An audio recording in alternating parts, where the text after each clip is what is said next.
Un signe de Valérie Lagrange, et je dirais même des retrouvailles avec Valérie Lagrange. Valérie, je vais vous demander peut-être d'enlever votre guitare, vous me la donnez très tranquillement, puisque dans quelques minutes on va aller bavarder avec Annick. Bien sûr, vous pouvez la tenir. Alors, c'est vrai des retrouvailles, et c'est vrai également que sur votre route, Valérie Lagrange, la chanson, il y a le cinéma, et puis il y a des aventures. C'est un petit peu le thème de cette émission, puisque tout à l'heure nous allons retrouver Evelyne Coquet, qui est partie pour l'Amazonie et bien d'autres pays, Olivier de Kersauzon. Et vous êtes parti également pour les Indes, c'est ça? C'est-à-dire que oui, je suis partie faire un film en Nouvelle-Guinée qui s'appelait La Vallée, un film de Barbara Schroeder. Et là, on a passé 5 mois dans des tribus, chez des gens qui connaissaient l'homme blanc, mais pas très bien. Et ça a été un voyage assez fantastique parce qu'on a découvert des gens qui vivent presque encore à l'âge de pierre, qui encore allument le feu avec du jonc et de l'étoupe, et puis enfin et qui sont des gens absolument fantastiques, très naïfs, très gentils, enfin qui sont en même temps qui se font des guerres, mais je veux dire ça c'est humain, je veux dire, malheureusement. Mais c'est des gens très bons qui étaient vraiment tristes quand on est parti. Bon, puis par la suite, au lieu de revenir à Paris directement, j'avais plus du tout envie de revenir à Paris après ça.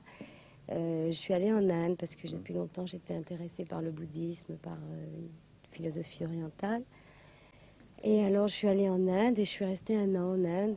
J'ai voyagé, je suis allée un peu partout. Je suis allée au Népal, à Katmandou, je suis allée à Calcutta, à Bénarès, à New Delhi, à Bombay, dans le sud de l'Inde. Enfin, j'ai fait toute l'Inde pendant 1 an. Et alors là, donc, c'est le retour à la chanson avec une très belle chanson sur un signe de toi. De qui sont les paroles et la musique? C'est de moi.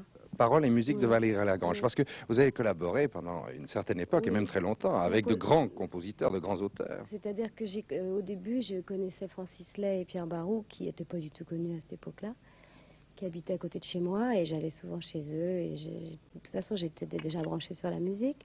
Et c'est grâce à eux que j'ai fait le premier 45 tours. C'était des chansons de Francis et de Pierre.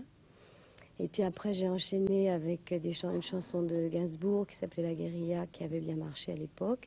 Et j'étais accompagnée par Los Incas, c'était des musiciens sud-américains.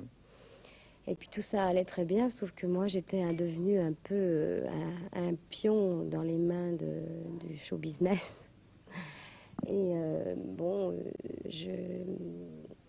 j'avais plus vraiment mon mot à dire. Ceci dit, je savais pas très bien quoi dire non plus à ce moment-là. Et puis c'est arrivé à un point où vers 68, avec en plus tous les événements qui s'étaient passés qui m'avaient beaucoup marqué, j'ai décidé de laisser tomber en tout cas cette direction-là, et je suis partie.